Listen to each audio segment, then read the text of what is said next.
Welcome back to Life Stories Network, where real emotions, raw confessions, and unforgettable experiences come alive. Today's story is one that shook me to the core. It's about sacrifice, trust, betrayal, and the kind of heartbreak that only family can bring. This is not just another story. It's a deep dive into the painful choices we make for love, and how sometimes those choices can break us in ways we never imagined. So sit back, because what you're about to hear is a roller coaster of emotions that might even make you rethink your own relationships. I grew up in a modest home. My parents were hardworking, but life was never easy. Bills piled up, dreams were often set aside, and sacrifices became a daily routine. From a young age, I promised myself that one day I would change everything. I would be the one to lift my family out of struggle, to give them the comfort they always deserved, and so I worked tirelessly day and night, putting away every penny I could save. While my friends spent money on vacations, gadgets, and flashy clothes, I kept my eyes fixed on one goal: buying a home for my parents. It wasn't easy. Sometimes I skipped meals. Sometimes I worked 2, even 3 jobs, just to make ends meet. But every time I thought of my parents' tired faces, every time I remembered how many times they went without so I could have something, I felt a fire burn inside me. I told myself, one day I'll buy them a house. One day they'll live comfortably without worry. That thought kept me going, through exhaustion, through loneliness, through every setback life threw my way. Years went by, and finally, my dreams started to take shape. After saving for what felt like forever, I finally had enough for a down payment. The day I held that check in my hands, I cried. I couldn't believe it. I was really doing it.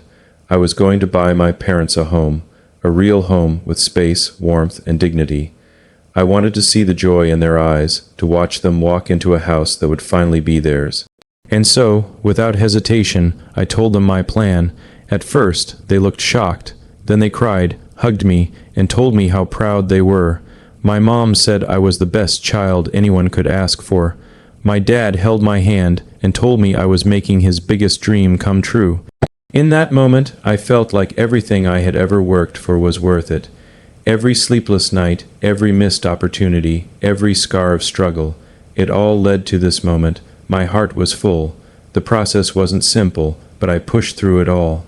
Paperwork, loans, documents, I handled it all. My parents insisted they help me with the legal parts since they had more experience with these things. I didn't think much of it.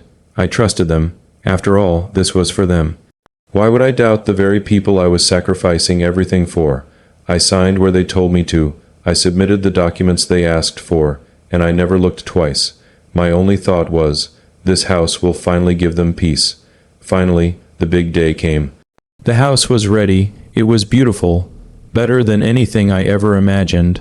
I walked through the doors with my parents, watching their eyes widen with joy. My mother touched the walls with trembling hands, and my father smiled in a way I hadn't seen in years. I thought to myself, yes, this is it. I did it.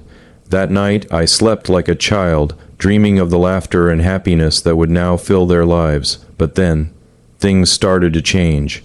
A few weeks later, I noticed something strange. Whenever I asked about the property documents, my parents became unusually quiet. They brushed me off, saying everything was handled, that I didn't need to worry. At first, I let it go, but deep inside, something didn't feel right. A gnawing unease started to grow. Still, I reminded myself, they're my parents, they wouldn't betray me. Right, one afternoon, I walked into the living room to find my sister sitting with my parents, going over papers. She looked nervous when she saw me. I asked what was going on, and my dad quickly said it was just some formalities. But the way my sister avoided my eyes, the way my mom fidgeted, it made my stomach twist. I knew something was wrong, but I wasn't prepared for what I was about to discover.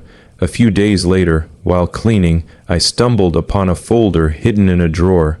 Curiosity got the better of me, and I opened it. What I saw made my blood run cold. The house, the home I had poured my life savings into, was not in my name at all. My signature had been forged. The property had been transferred, not to me, but to my sister. My own parents, the very people I had lived for, sacrificed for, had betrayed me in the cruelest way imaginable. My hands shook as I held those papers. My heart was pounding so loudly I could hear it echoing in my ears. I kept reading the lines again and again, praying that maybe I had misunderstood something, but no, it was all there in black and white. My name had been erased. My parents had signed, forged, and declared that the house belonged to my sister. The home I had built from my sweat, my pain, my sacrifices, was no longer mine. I sat there frozen, the weight of betrayal crushing my chest. Memories flooded me. Every night I spent working double shifts. Every meal I skipped just to save money. Every time I said no to myself so I could say yes to them. And now it felt like I had been a fool all along. My love had been taken advantage of, my trust ripped apart. My own parents, chose my sister over me. When I confronted them, my voice was shaking with both anger and heartbreak. I demanded to know why. My mom lowered her eyes, refusing to look at me. My dad sighed heavily, as though he were the one carrying the burden.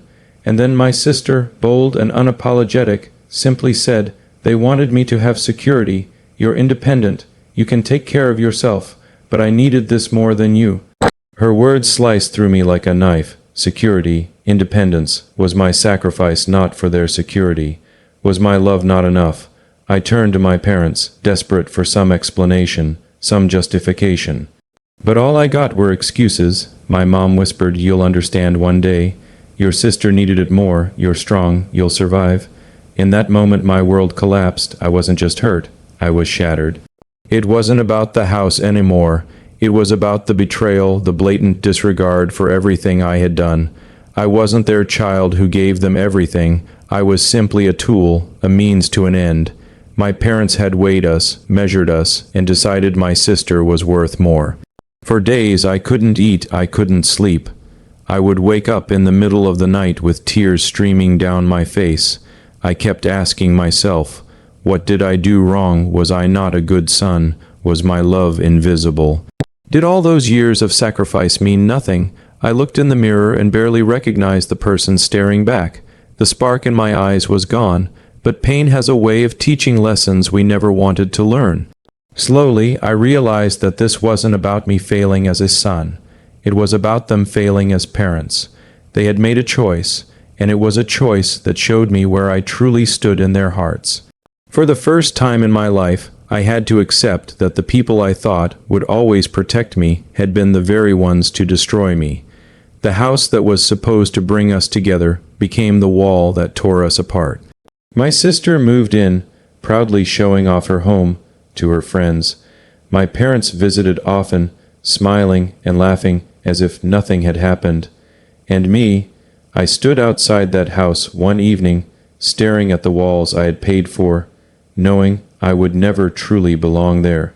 I thought about walking away from it all, cutting ties, disappearing from their lives completely, but something inside me held me back. Maybe it was love, maybe it was hope, or maybe it was the stubborn belief that one day they would regret what they did. That one day they would see the emptiness of their decision. Still, I couldn't stay the same. I knew I had to rebuild, not just my finances, but myself. I picked myself up piece by piece, forcing myself back into work, back into life. I told myself I would never again let anyone, not even family, use my kindness as weakness. Every time I felt the sting of betrayal, I turned it into fuel. I promised myself that if I could build a home once, I could build an empire on my own. But the emotional scars never left.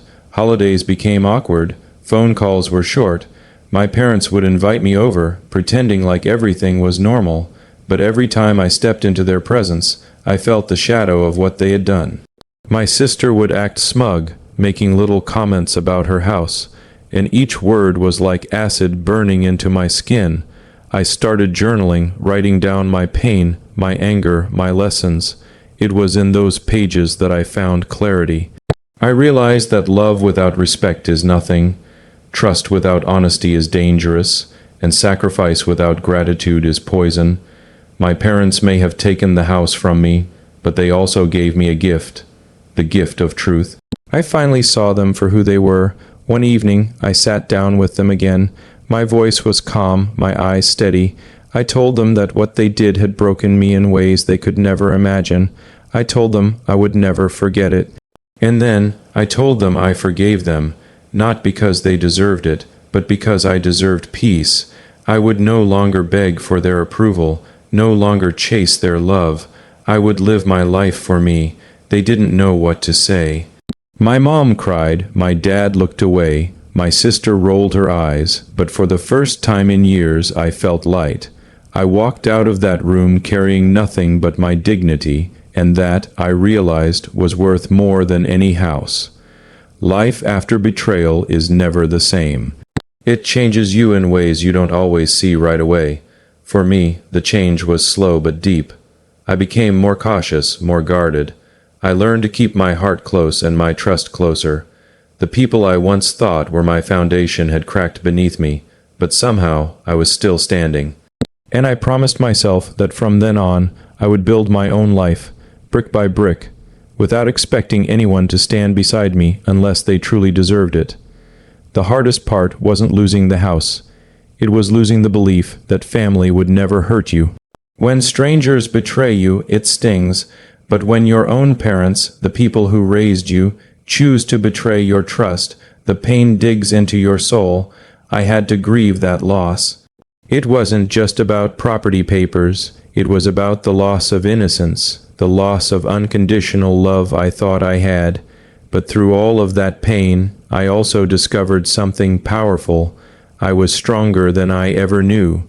The same strength that had carried me through sleepless nights and endless jobs was still there inside me. And though they had taken away what I gave them, they could never take away my will, my determination, my spirit. I decided I wouldn't let this story end with me as the victim. No, I wanted to rise, to rewrite my life in a way that no betrayal could erase. I went back to the grind, not because I needed to prove anything to them, but because I wanted to prove it to myself. Every hour I worked, every dollar I saved, felt like a small piece of healing. Over time, I started seeing success in new ways. I invested wisely. I grew my savings again, and slowly, the dream of owning a home resurfaced.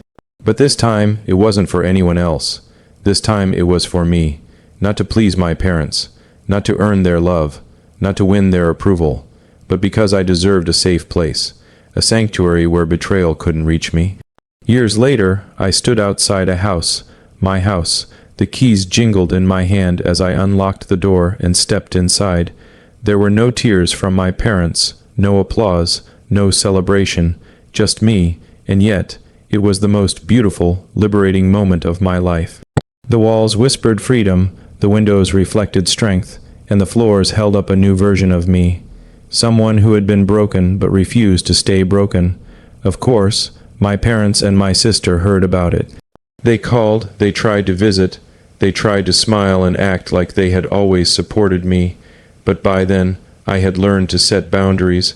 I welcomed them politely, but I never let them cross the line into my peace again. My home was mine, and no forged paper, no betrayal could take it away from me. I won't lie and say everything healed. The scars remained. Family dinners were never the same. The trust never fully returned. My sister still lives in the house I bought for my parents, and sometimes that thought still hurts. But what I realized is that the true home we build is not with bricks and cement, it's with self-respect, boundaries, and the courage to walk away when love turns into betrayal. If there's one thing I want you to take from my story, it's this. Sacrifice is powerful, but never sacrifice so much that you lose yourself.